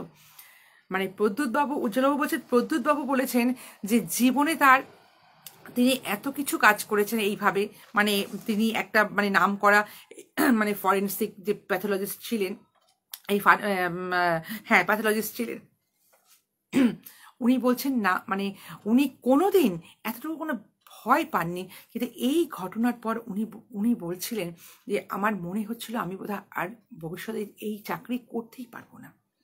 জানি না তার পরবর্তীকালে উনি নাকি অনেকদিন ছুটিতে চলে গেছিলেন, ছুটি নিয়েছিলেন, তারপর নতুন করে আবার নিজেকে মাইন্ড সেট আপটা সেই জায়গাটায় এনে তারপর নাকি আবার উনি কাজে জয়েন করেছিলেন। তারপর নাকি উনি বদলে নিয়ে নিয়েছিলেন ওইখান থেকে অন্য জায়গায়, ওখানে উনি আর থাকেননি। ওনার জীবনে নাকি এই ঘটনা একটা মারাত্মক ঘটনা। কি করে এটা সম্ভব না সম্ভব আমি জানি না, তবে এই ঘটনাটা ওনার কাছে ঘটেছিল। উনি কিন্তু দেখেছিলেন। প্রথমে কিন্তু উনি কথা বলতে শোনেননি বুধিয়াকে, চুপচাপ দাঁড়িয়েছিল। তারপর কিন্তু শুধু বলেছিল আপনাকে যেতে হবে এক্ষুনি, খুব একটা জরুরি কাজ এসেছে বলে ও চলে এসেছিল। তারপর কিন্তু উনি আর কিন্তু কখনো তাকে স্বপ্নেও দেখেননি, কিচ্ছু না। কিন্তু এই ট্রমা থেকে বেরোতে ওনার অনেকটা দিন সময় লেগেছিল। তাই না, আমার কিন্তু এই ধরনের ঘটনা আমি প্রথম শুনেছি। আমি কোনোদিন এতদিন ঘটনা বলছি, আমি কিন্তু এই ধরনের ঘটনা কোনোদিন শুনিনি। এই ফার্স্ট আমি এরকম একটা অদ্ভুত ঘটনা শুনলাম। যাক, আপনাদের কেমন লাগলো আমি জানি না। খুব দুঃখজনক ব্যাপার। নূপুর দাস বলছেন, অরিজিৎ মজুমদার বলছেন ভেরি ভেরি স্যাড ইনসিডেন্ট, সত্যি কথা। আর কিন্তু একটা ঘটনা, যে ঘটনাটা কিন্তু ইতালি গুপ্ত বলছেন অদ্ভুত ঘটনা, খুব দুঃখজনক এবং আশ্চর্যজনক, সত্যি কথাই। সম্পাদি বলছেন খুব প্যাথেটিক। এবং আমি তো মানে এরকম ঘটনা কখনো শুনিনি। হয়তো শুনেছি যে মর্গে ভয় লাগে, অনেকেই শুনেছি, বা এরকম পোস্টমর্টম যারা করেন তারাও নাকি ভীষণভাবে শুনেছি নাকি পানজর্দা খান, মানে একটা অন্য জগতে তারা মানুষ হয়ে যান এই কাজ করতে করতে। এই বডিগুলো বিভিন্ন রকমের বডি, তো তাদের সুস্থ বডি যায় না, বিভিন্ন রকমের বডি যায়। আমি শুনেছি নাকি তাদের মধ্যে একটা বিচ্ছিরি একটা মানে জিনিস তো ফিলিংস এসে যায়, তারা ভীষণ কঠোর হয়ে যান। এটা কিন্তু ঘটনা, আমি আরও কয়েকজনের কাছে ঘটনাটা শুনেছি আর কি। পাপিয়া বন্দ্যোপাধ্যায় বলছেন সত্যি খুব খারাপ লাগলো। হ্যাঁ একদম, কিন্তু ব্যাপারটা হচ্ছে যে কিন্তু উনি বলছেন এই ধরনের কিন্তু কোনো ভয় উনি পাননি ওই ঘটনাটা, কিন্তু ওই দেখে বুধিয়াকে উনি মানে স্টান্ট হয়ে গেছিলেন। তারপর উনি বলছেন যে উনি বুধিয়ার পোস্টমর্টম করবেন কি, উনি মানে বলছে আমার হাত ছুরি সব কাঁপছিল, উনি করতে পারছিলেন না কোনো মতে। ফার্স্ট কাজটুকু করে তার অ্যাসিস্ট্যান্ট করার পর উনি শুধু নোট দিয়ে রিপোর্টটা দিয়ে দিয়েছিলেন। ওই যেটা বললাম যে ইন্টারনাল হ্যামারেজ হয়েছিল, অ্যাক্সিডেন্টের ফলেই হয়েছিল এই ডেথটা, সেটা উনি লিখতে পেরেছিলেন। তারপর থেকে উনি অনেকটা দিন উনি ছুটিতে ছিলেন। এই ঘটনাটা যেহেতু জানাজানি হয়েছিল, মানে গভর্নমেন্ট থেকেও নাকি ওনাকে একটা লং টার্মে একটা লিভের ব্যবস্থা করে দিয়েছিল। তারপর উনি আবার সুস্থ হয়ে ভেবেছিলেন কাজ করবেন না, কিন্তু পরবর্তীকালে যেহেতু তার পেশা, প্রফেশন তো মানুষ ছাড়তে পারে না, তাতে এটাই প্রফেশন উনি বেছে নিয়েছিলেন। ডক্টর হয়েছিলেন এবং মানে প্রফেশন হিসেবে এটাই বেছে নিয়েছিলেন ভালোভাবে চেয়ে। ন্যাচারালি তিনি তো ছাড়তে পারেন না, তা উনি ছাড়েন উনি আলটিমেটলি উনি নাকি এই পেশাতেই ছিলেন বহু বছরই আর কি। যাই হোক, আমার ঘটনাটা খুব অদ্ভুত লেগেছে, আমি এরকম ঘটনা রেয়ার মানে পাই আর কি। যাই হোক, আচ্ছা সুলগ্না বলছে আমি একটা কমেন্ট করেছি দেখো পরে, ওটা বলবো তোমার ওখানে গিয়ে কালেক্ট করেছিলাম। আচ্ছা আচ্ছা, ঠিক আছে ঠিক আছে, আমি দেখবো। হ্যাঁ, আর তুমি আমাকে জানিয়ে দিও, আমি হোয়াটসঅ্যাপ তো দেবো, আমাকে জানিয়ে দিও তোমার ঘটনা, আমি নিশ্চয়ই দেখে নেবো। হ্যাঁ আচ্ছা, এবার আমি কমেন্টগুলো পড়ছি না, রাত্রি হয়ে গেছে অনেকটা। আমি নেক্সট ঘটনাটা বলছি। হ্যাঁ, আজকে আমি বেশি বলতে পারবো না মনে হচ্ছে, আমি একটা চেষ্টা করছি, দেখছি। আচ্ছা, আমি একটু ঘুরিয়ে ফিরে ঘটনা বলছি।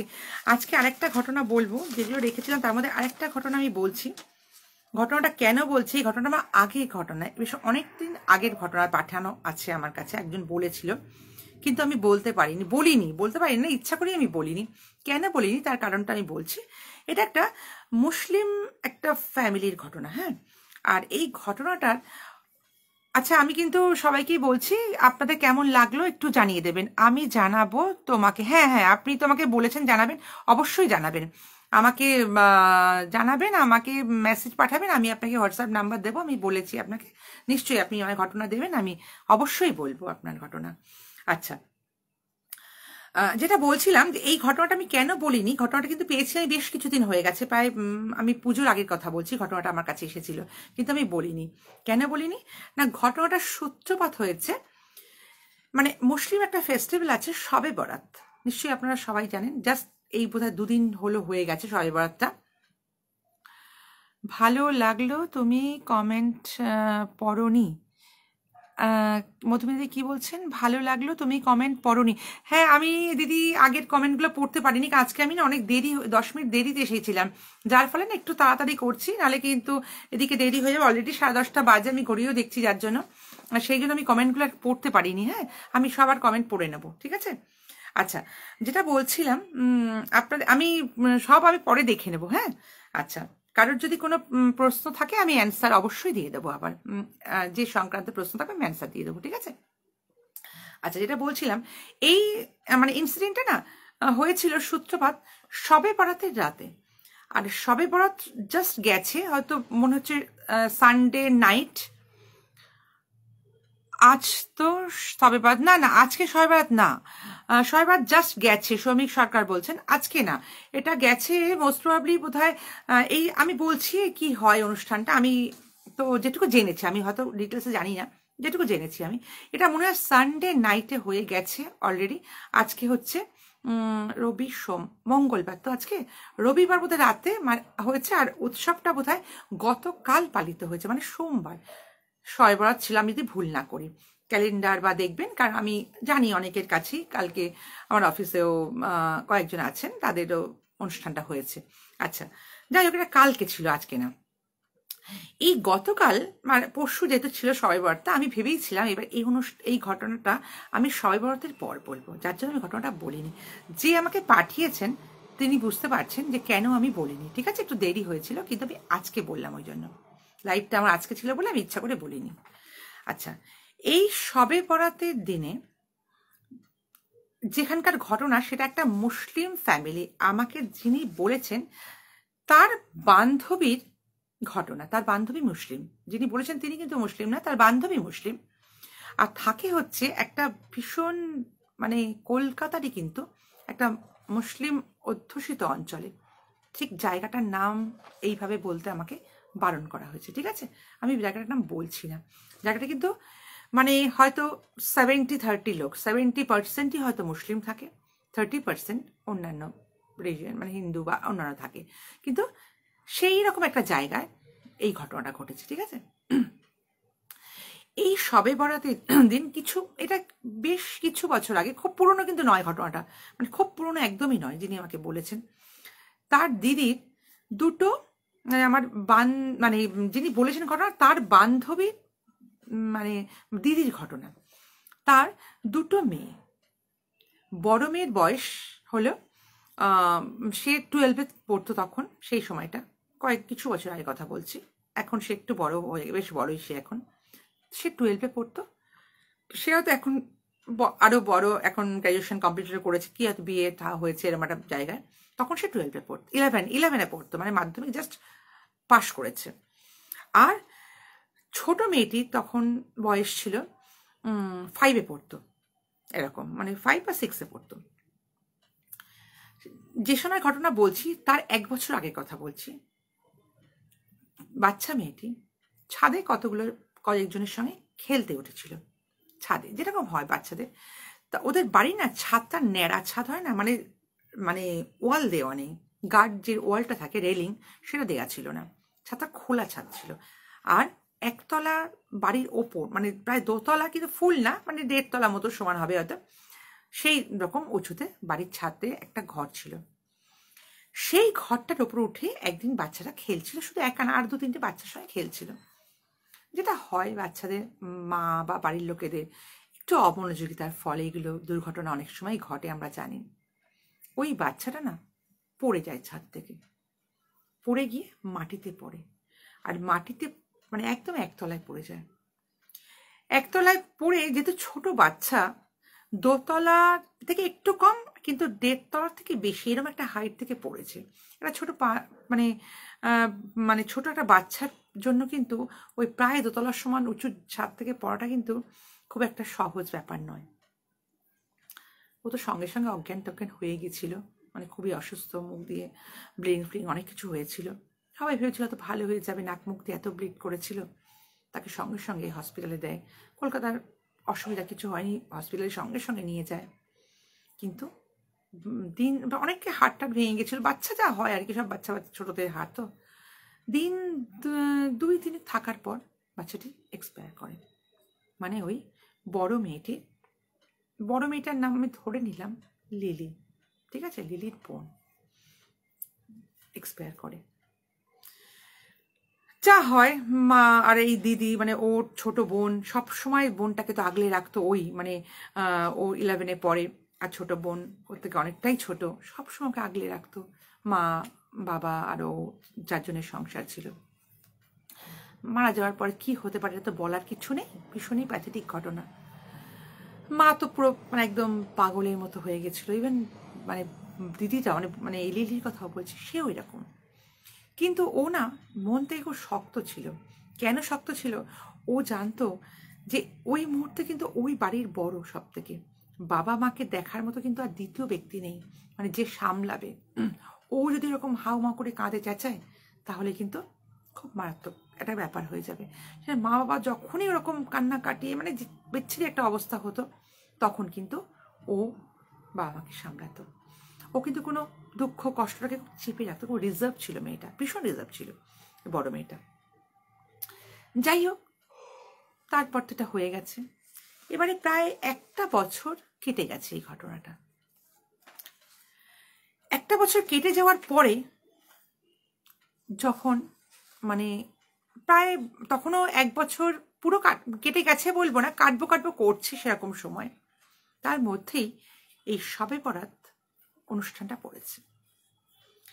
এই শবে বরাত অনুষ্ঠানটার দিন কি করে ওরা, আমি যতদূর জানতে পেরেছি, জেনেছি, আরো অনেক ব্যাপার আছে, এটার একটা মানে ভীষণ ইনার মিনিং আছে অনেক কিছু। যদিও শবে বরাতের দিন কি করা হয়, যে সমস্ত এই কবরস্থান যেখানে যার যা মানে নিজস্ব লোক, তাদেরকে কবর দেওয়া হয় মৃত ব্যক্তিদের, সেখান আগের দিন ওরা পরিষ্কার পরিচ্ছন্ন করে আসে। রাত্রিবেলাটা গিয়ে একদম তো ওটাকে ভীষণ ভালো করে সাজানো হয়, আলো টালো দেওয়া হয়। রাত্রিবেলা গিয়ে ওরা সেখানে ধূপ মানে ওদের যা যা আছে, ওই জল ফল, গোলাপ জল, ফুল ধূপ টুপ দিয়ে ওরা কিন্তু ভীষণভাবে মানে ওদের মতন করে ওরা কিন্তু তাদেরকে স্মরণ করে ওই দিনটা।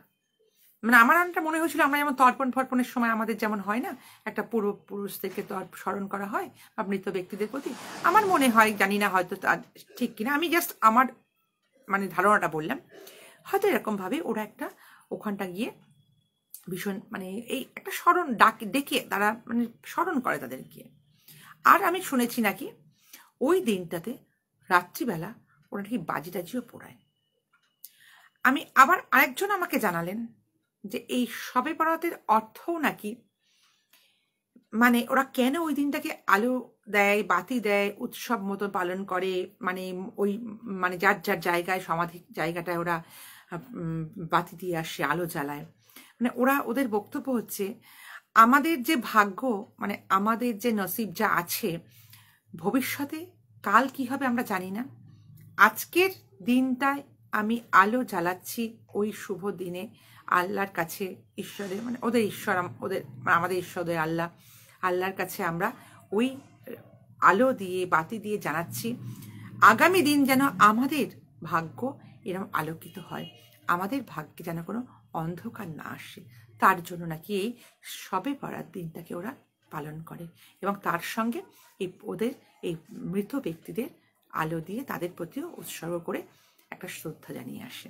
এটা আমি শুনেছি, জেনেছি, যতটুকুনি বললাম। জানি না আমি কতটা ঠিক বলতে পারছি, কারণ এই সব নীতি নিয়মগুলো তো আর একদম আমার পক্ষে এতটা জানা সম্ভব না, আমি যেটা জানলাম সেটুকু বললাম, ঠিক আছে। যাই হোক, এই শবে বরাতের দিনে এরকম একটা দিন ছিল, সেই দিনটা মানে ওই লিলির বোনের মারা যাওয়ার 1 বছরের একটু আগে মানে বছর খানেক হয়, কমপ্লিট বছর হয়নি, কিন্তু তার কয়েকটা মাস বা হয়তো আমাকে বলেছে কিছুদিন আগে আর কি, 1 মাস হোক 1.5 মাস হোক বা কিছুদিন আগে এই দিনটা পড়েছিল। এবার সেই দিনটা যথারীতি ওর মা বাবা যেতে পারেনি, কারণ যাওয়া সম্ভব নয়। একটা সন্তান, ছোট্ট বাচ্চা, তার মৃত্যু, এরকম একটা অস্বাভাবিক মৃত্যুর পরে কোনো বাবা মা পারে না তার কবরে গিয়ে কিছু মানে যাওয়ার মতো ক্ষমতা থাকার কথা নয়, পারেও না, ওর মা বাবা পারেনি।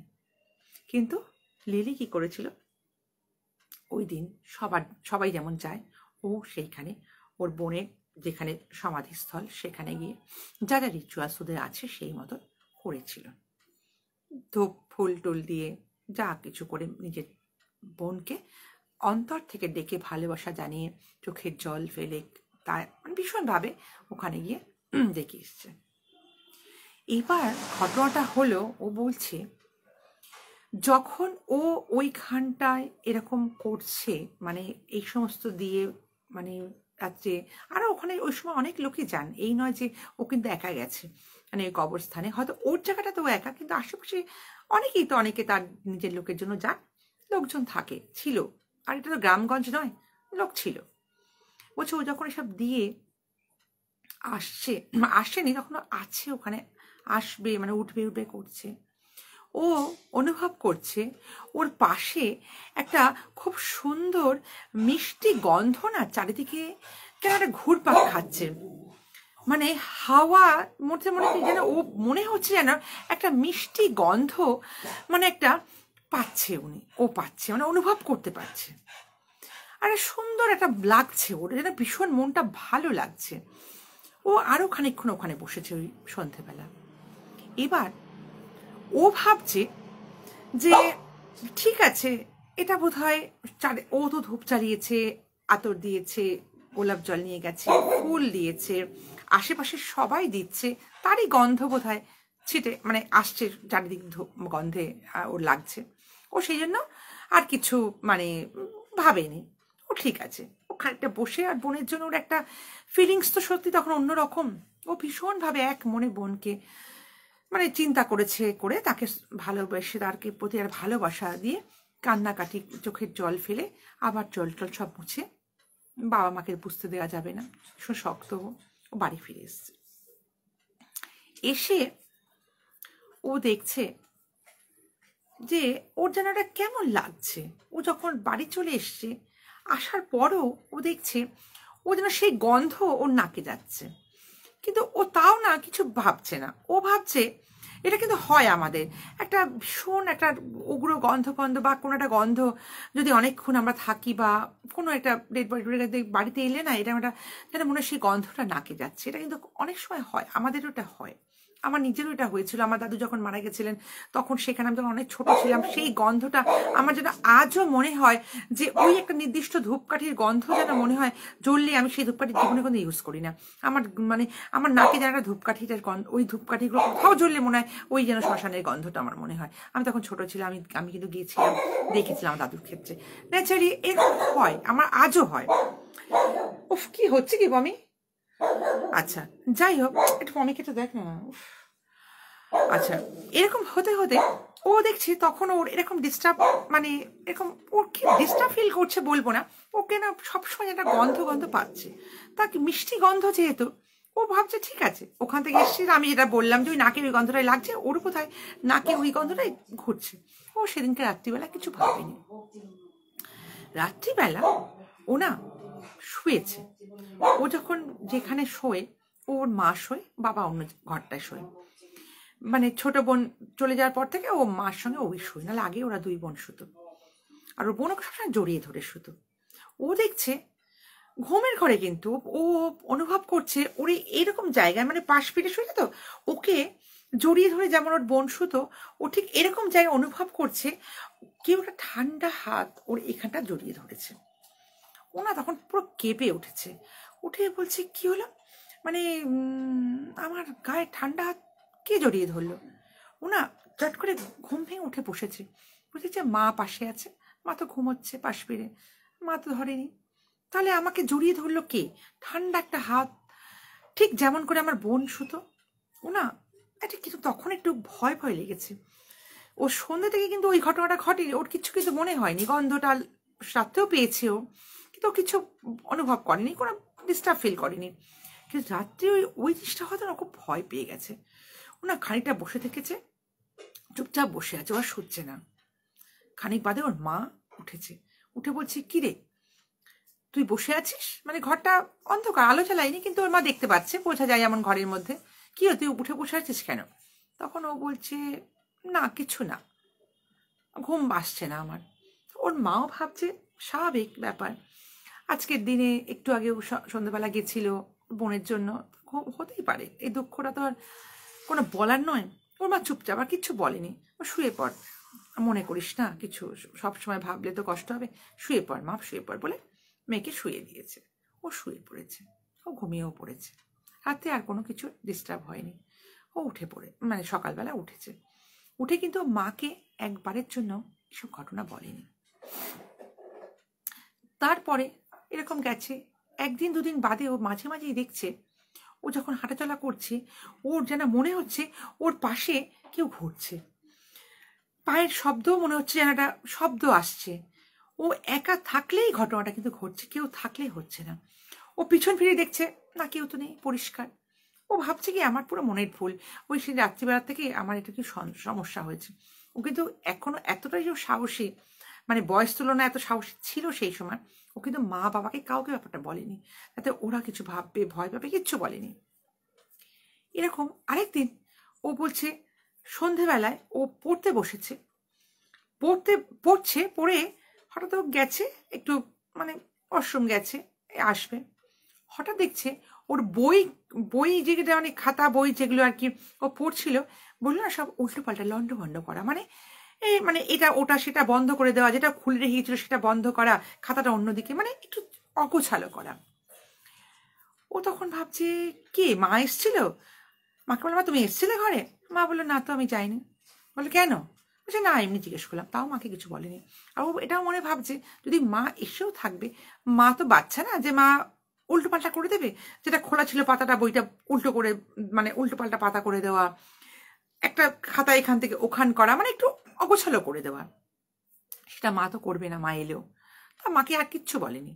তা মা ওর পরের দিন জিজ্ঞেস করছে কি রে তোর কি হয়েছে, তুই বারবার এরকম কেন করছিস, তুই মাঝে মাঝে এরকম উল্টো আমাকে জিজ্ঞেস করছিস, সেদিন বসছিলি, তোর কোনো সমস্যা হচ্ছে? ও বলছে না আমার কিছু হয়নি। যাই হোক হয়ে গেল। তারপরে দুদিন বাদে আর কি, ও তো বড় মেয়ে যেহেতু, মা বাবা ও ভীষণ কাজেরও মেয়ে, খুব গোছানোর মেয়ে। একদিন কি হয়েছে, তার কয়েকদিন বাদে আর কি একদিন বৃষ্টি হয়েছে। তা বৃষ্টির সময় কি উঠোনে যে জামা কাপড় মেলে, আগে জামা কাপড় মেলা ছিল, ওর মা বৃষ্টি হচ্ছে দেখে জামা কাপড় তুলে নিয়েছে।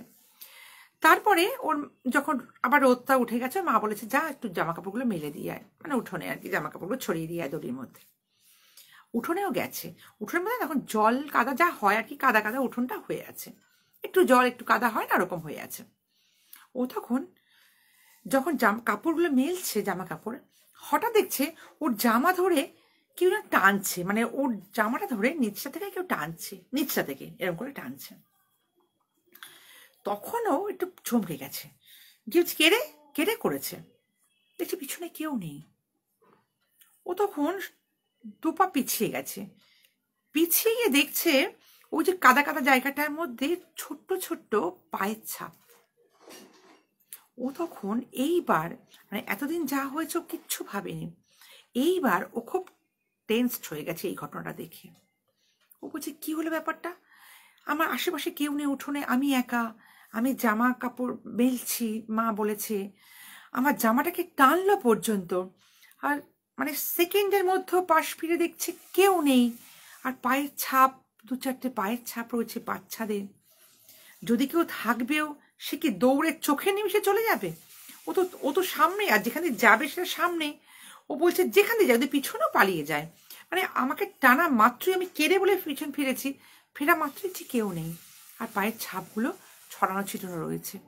এবার না ও খুব ভয় পেয়ে গেছে, মানে এতদিন ও কিচ্ছু ভাবেনি, এবার যেন ওর মনে কিছু একটা স্ট্রাইক করেছে যে কি হলো, এইরকম তো হওয়ার কথা নয়। ওর সঙ্গে সঙ্গে হাঁপাতে হাঁপাতে জামা কাপড় ফেলে ঘরে চলে গেছে। ওর মা বলছে কেন কি হয়েছে তোর, কি হয়েছে, শরীর খারাপ আছে, কি হয়েছে? বলছে মা আমাকে একটু জল দাও আর ঘরে চলো বলে মা বারান্দায় একটা রান্নাঘরে রান্না করছিল, ওর মা জল নিয়ে ঘরে গেছে, জল দিয়েছে, জল খেয়েছে, খেয়ে বলছে তোর কি শরীর কি হয়েছে বল। তখনও বলছে মা জানো তো আমি এই মুহূর্তে আমার এরম এরম ঘটনাগুলো ঘটেছে। ওর মা বলছে যে মানে তুই কাপড় মেলতে গিয়ে তোর এরকম কে টানলো? বলছে আমি জানি না মা, কেউ একটা কেউ যে টেনেছে ছোট, কারণ আমার জামাটা তলা থেকে টেনেছে পিছন থেকে, আর টানার পরেই আমি যখন দেখেছি কিন্তু পায়ের ছাপগুলো মা আছে, তুমি দেখবে চলো। পরিষ্কার কাদার মধ্যে পায়ের ছাপগুলো আছে, বৃষ্টি হয়ে যাওয়ার পরে যে কাদাগুলো উঠোনে হয় তার মধ্যে পায়ের ছাপ আছে। দেখবে চলো, আমার যেমন পায়ের ছাপ, ওর ছোটো ছোটো পায়ের ছাপ আছে। ওর মাকে নিয়ে গেছে দেখাতে। ওর মা গিয়ে দেখছে কোথাও কোনো পায়ের ছাপ নেই, শুধু ওরই পায়ের ছাপ, মানে ওর মেয়ে লিলিরই পায়ের ছাপ। কোথায় পায়ের ছাপ? তোরই তো পায়ের ছাপ। তুই কি ভাবছিস বলতো? কদিন ধরে তোর কি হয়েছে? আমি তোকে বারবার জিজ্ঞাসা করছি। তখন না ও বলেছে, মা সেই শবে বরাতের দিন যেদিন গেছিলাম ওখানে, সেই দিন থেকে কিন্তু আমার এই ঘটনাগুলো ঘটেছে। এবারও বলতে শুরু করেছে সেই গন্ধর কথা। ও যখনই ঘরে আসে তখনই পাশে যেন মনে হয় কেউ ঘুরছে, একটা গন্ধ, মিষ্টি গন্ধ একটা রয়েছে। ওই যে কে ওকে ধরেছিল রাত্রিবেলা, ঠান্ডা লেগেছিল, গায়ে উঠে বসেছিল। এবং আজকের ঘটনা, বই যে পড়ছিল ঘরের মধ্যে, বইগুলো কেউ একটা ওলট পালট করে দিয়েছিল। এই ঘটনাগুলো ওর মাকে বলে। ওর মা বলছে, কই তুই তো আমাকে একদিন বলিসনি, কেন বলিস? তোকে রোজ জিজ্ঞেস করছি, তোকে আমার মনে হচ্ছে তোর একটা কিছু সমস্যা হচ্ছে। বলছে, না মা আমি বলিনি, তুমি কিছু ভাববে বা চিন্তা করবে, ভয় পাবে, আমি বলিনি, কিন্তু তোমার সমস্যা মা হচ্ছে কিন্তু আমার। তখন ওর মা বললো, দাঁড়া। ওর মা তো ভয় পেয়ে গেছে, একটা মেয়ে চলে গেছে, এই মেয়েটার কি সমস্যা হলো। সঙ্গে সঙ্গে ওর মা কাজকর্ম সব ফেলে মাজারে গেছে, মাজারে পীরের কাছে গেছে, যে পীর বাবা থাকেন তার কাছে গেছে। গিয়ে বলেছে যে বাবা এরম এরম ঘটনা এই হয়েছে। পীর বাবা সব শুনে বলেন, দেখ ভয় পাস না। একটা জল দিয়েছিলেন, সেই জলটা বাড়ির চারিপাশে ছড়িয়ে দেবে, ঘরের মধ্যেও ছড়াবে। আর একটা তাবিজ দিয়েছিল ওই লিলিকে পরিয়ে দেওয়ার জন্য। আর বলেছিল কিছু ভয়ের কোনো কারণ নেই, যেহেতু এটা একটা মানে বাচ্চা ছোট্ট জিন, মানে ওর বলছে এটা তোর মেয়ে, সে কিন্তু দিদি যেহেতু ওর কাছে গিয়েছিল, দিদি ওকে ডেকেছিল, দিদিকে তো মায়া ছাড়তে পারেনি। আর দিদি যেহেতু ওকে গিয়ে ওই শবে বরাতের দিন, যেদিনকে আত্মার জাগরণ হয় বা আত্মাকে সবাই ডাকে, ও ওর মন, ও তো ছোট, ও খুব একটা বড় নয়, ওর মন থেকে ও এত টানভাবে ডেকেছিল। আর ওর দিদিরও মানে বাচ্চাটার মানে দিদির মানে লিলির বোনেরও মানে যে চড়ে গেছিলো দিদির প্রতি এত টান, মানে মায়ের মতো দিদিও তো ওকে মানুষ করতো, মানে ভালোবাসতো। এই টান, এই দুটোর জন্য ওর জিনটা কিন্তু ভালো, মানে গুড সোল যাকে বলে, ভালো জিন, এগুলো কোনো খারাপ জিন না, ওর সঙ্গে চলে এসেছিল। ও হয়তো ছাড়তে পারেনি ওকে, ওর সঙ্গে চলে এসেছিল জিনটা। যার জন্যই ও কিন্তু কাউকে কোনো সমস্যা মানে সমস্যা বলতে কাউকে দেখা দেয়নি, কাউকে কোনো বুঝতে দিত না, একমাত্র দিদিকেই কিন্তু সবসময় বুঝতে দেয় বা বুঝতে দিত। সেই জন্য বলছে চিন্তা কোনো কারণ নেই, ভয়ের কোনো কারণ নেই। এই যে এই মানে ওদের একটা সময় আছে, বলছে এই সময়টা চলে যাক, এই সময়টা চলে যাওয়ার পর একটা নির্দিষ্ট দিন বলেছে, সেই সময়টা চলে গেলে তোর কোনো চিন্তা নেই। মানে এই যে যা যা করে দিল, এই জল দেওয়া আর তাবিজ দেওয়া এগুলো তো করবি। আর বলেছে ওই একটা সময় চলে যাওয়ার পর মাজারে মানে এসে আর কি বাচ্চাদের বেশ কি যতটা তোর ক্ষমতা বাচ্চাদেরকে খাইয়ে যেতে বলেছে। মানে যা কিছু যা পারবে, সে শুকনো খাবার হোক, ভিজে খাবার হোক, মানে মানে ভাত ডাল তরকারি হোক, বা শুকনো কিছু ড্রাই কোনো খাবার হোক, যা তোমার ক্ষমতা মতো এসে যতগুলো বাচ্চাকে তুমি পারো খাইয়ে যাবে। আর ওর যেদিনকে মৃত্যুদিন হবে, যে দিনটা আসবে আর কি, সেই দিনে ওখানে ওর তোমার মেয়েকে কিন্তু আর পাঠাবে না ওখানে। তোমরা যাও, তোমরা ধূপবাতি দাও, ঠিক আছে, তোমার মেয়েকে কিন্তু ওখানে আর পাঠাবে না। ওর ছোট শিশু জিন ওকে কিন্তু মানে আধার করে আসতে চেয়েছিল, তোমার বাড়িতে থাকতে চেয়েছিল, অর্থাৎ ও ওর আশেপাশে ঘুরতে চেয়েছিল, তোমাদের যাতে সাহচর্যটা পায় এর জন্য। এটা অনেক সময় নাকি হয়, এটা কোনো ভয় নেই, ক্ষতির কিচ্ছু নেই, কিন্তু আমি কাটিয়ে দিচ্ছি। কারণ কি, এরকম হলে সত্যি কথা একটা সুস্থ মানুষ থাকতে পারে না, সে তো ভয় পাবে। যেটা ওর বোন এত সাহস থেকেও কিন্তু সে ভয় পেয়েছিল। তারপরে এটা করার পর বলছেন নাকি বেশ কিছুদিন মানে মানে সপ্তাহ দেড়েক দুয়েক পর্যন্ত আর কি, ও যদিও এরকম কোনো ফিল করেনি যে ওর গায়ে টানা বা এরকম কোনো কিছু না, কিন্তু ও কিন্তু একটা সুন্দর গন্ধটা কিন্তু ও পেত বাড়িতে। তারপর আস্তে আস্তে নাকি ওই গন্ধটা চলে গেছিল। এই যা যা বলেছিল তাবিজ ওকে পরানো আর এই সমস্ত জল টল ছিটানো, যা যা করণীয়, এবং তারপরে যে দিনটাই বলেছিল সেই দিনটায় গিয়ে বাচ্চাদের খাওয়ানো, ওরা যা পেরেছিল সময় অনেক বাচ্চাদের, মানে ওই অঞ্চলে বেশ কিছু বাচ্চাকে যেরকম যেরকম খাবার নাকি খাইয়েছিল, মানে কিছু ক্যাডবেরি, চকলেট, কচুরি, মিষ্টি এরকম নিয়ে গিয়ে নাকি কেনার অনেক কিছু নিয়ে গিয়ে অনেক বাচ্চাদের খাইয়েছিল। আর এর পরবর্তীকাল থেকে নাকি বলেছিল ওর যতদিন না, মানে এই মেয়েটার যতদিন না মানে 20-22 বছর বয়স হবে তার আগে পর্যন্ত ও যেন আর বোনের ওইখানে না কখনো যায়। ও যা বোনকে ডাকুক, বাড়িতে ডাকুক, সব ঠিক আছে, কিন্তু ওইখানে আর মানে সমাধিস্থলে আর যেন না যায়। ওকে সেটাই বারণ করা হয়েছিল যে বাবা মা যায় যাক, কিন্তু ও যেন না যায়। পীর বাবা এটা বলে দিয়েছিলেন। তারপর থেকে সেরকমই করে আর কোনো সমস্যা হয়নি। কিন্তু এই ইনসিডেন্টটা শবে বরাতের দিন কিন্তু ঘটেছিল, শবের দিন থেকে শুরু হয়েছিল। সেই কারণে আমি আজকে ঘটনাটা বললাম, আমি আগে ঘটনাটা বলিনি। আচ্ছা, ঘটনাগুলো কেমন লাগলো? 11টা বাজে, আজকে আর বলবো না, দেরি করে এসেছি বলে একটু কম হলো, আরো ঘটনা সব পরে বলবো। আচ্ছা, কেমন লাগলো ঘটনাগুলো? কষ্ট লাগলো মধুমিতা চক্রবর্তী বলছেন। আচ্ছা ঠিক আছে, হ্যাঁ সত্যি কথাই, কষ্ট তো অবশ্যই একটা কষ্টের ঘটনা এটা। আচ্ছা, আপনাদের কেমন লাগলো আপনারা জানাবেন। আর যারা আমাকে নূপুর দাস বলছেন আহা খুব কষ্টকর, হ্যাঁ সত্যি কথা, কষ্টকর তো অবশ্যই কষ্টকর। আর আমাদের দেখুন, আমি যতদূর মানে এতদিন ঘটনা বলে দেখছি যে কোনো মানে আত্মা, মানে একটা মানুষের কি হয়েছে, পাপিয়া বন্দ্যোপাধ্যায় বলছেন ভালো লাগলো। হ্যাঁ অবশ্যই, আমার তো ঘটনাগুলো কেমন যখন মনে হয় যে ঘটনাগুলো একটা অন্য ইউনিক, একটা মানে একটা অন্য ধরনের, যদিও সত্যি তো কষ্ট তো অবশ্যই প্যাথেটিক ঘটনা। আমি যতদূর এতদিন ঘটনা বলে একটা জিনিস, নূপুর ম্যাডামের কথা নিয়ে বলি, ঘটনা আমি বুঝতে পেরেছি যে যদি মানুষের মৃত্যু না হয় তাহলে সেই আত্মা তৈরি তো হয় না। আর সেই আত্মা যখনই একটা মানুষের মানে খোল ছেড়ে, দেহ ছেড়ে অন্য একটা জগতে চলে যায়, তারপরে এই ধরনের ঘটনাগুলো তৈরি হয়, সূত্রপাত। সেই কারণে সব ঘটনা, এই ধরনের ঘটনার পিছনে কিন্তু একটা করে মৃত্যুর যোগ আছে। সেই কারণে তো আমাদের কষ্ট পেয়েও এই ঘটনাগুলো বলতে বা শুনতে হয়। এটাই হচ্ছে আমাদের খুব সত্যি একটা কষ্টের ব্যাপার, দুর্ভাগ্যের ব্যাপার। আচ্ছা, খুব ভালো লাগলো, বাট ভীষণ টাচি। হ্যাঁ সত্যি কথা, এই মা বাবা দের তো যা অবস্থা হয়, সত্যি কথা, এগুলো তো আর মানে আমরা বলে বোঝাতে পারি না। প্রত্যেকটা ক্ষেত্রেই শুধু মা বাবা নয়, যে কোনো মৃত্যুই তো তার প্রিয়জনের কাছে সত্যি খুবই দুঃখের। মানে যেই হোক, সন্তান হোক, বাবা হোক, মা হোক, ভাই হোক, বোন হোক, স্বামী হোক, স্ত্রী হোক, যার কাছে কোনো মানে মানুষের কাছে, যে কোনো মানুষের কাছে মৃত্যু প্রিয়জনের সত্যি খুব দুঃখের জিনিস। কিন্তু তারপরও যখন এই ধরনের ঘটনাগুলো ঘটে না, আমাদের সত্যি এটা কীরকম যেন একটা ফিল হয় যে মানে যারা দেখেন বা জানেন, যারা আমরা হয়তো শুনছি, শুনে বা বলছি, শুনতে ভালো লাগছে বা বলতে একরকম লাগছে, যাদের জীবনে ঘটনাগুলো প্রত্যক্ষ করেন বা শোনেন, সত্যি কথা কিন্তু বলছি, তাদের আমার মনে হয় না তাদের এটা কিন্তু খুব একটা ভালো লাগার জায়গায় থাকে। কারণ তারা কিন্তু একটা ভয় এবং দুঃখ, কষ্ট সব মাখানো থাকে ব্যাপারটার মধ্যে, তাই না? ওই জন্য আমার তো মানে সত্যি খুব মানে মনে হয় যার জীবনে ঘটে ঘটনাগুলো, যারা প্রত্যক্ষ এগুলো মানে এই ধরনের আত্মা বা এই ধরনের মানে অদ্ভুত ঘটনার সঙ্গে যুক্ত হন, তারা কিন্তু সত্যি খুব সমস্যার মধ্যেই পড়েন। আমরা শুনে হয়তো বলি ঠিক আছে, তাদের খুব কষ্ট হয় আমার মনে হয়।